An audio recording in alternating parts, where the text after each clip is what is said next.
শিউলি কিচেনে আপনাদের সবাইকে স্বাগত। আশা করি সবাই ভালো আছেন।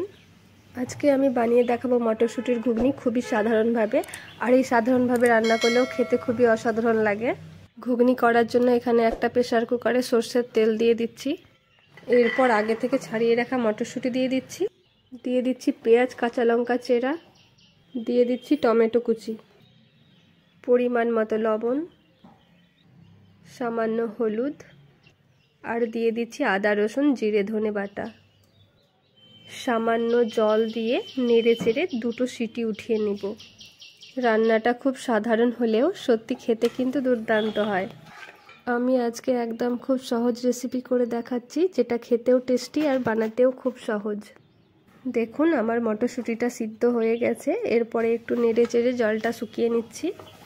আমার আজকের রেসিপি কেমন লেগেছে কমেন্টে জানাবেন। আর যদি আমার রেসিপিটি ভালো লাগে তাহলে লাইক, শেয়ার, সাবস্ক্রাইব করবেন পরবর্তী রেসিপির জন্য। সবাই ভালো থাকবেন, সুস্থ থাকবেন। পুরো ভিডিওটি দেখার জন্য ধন্যবাদ।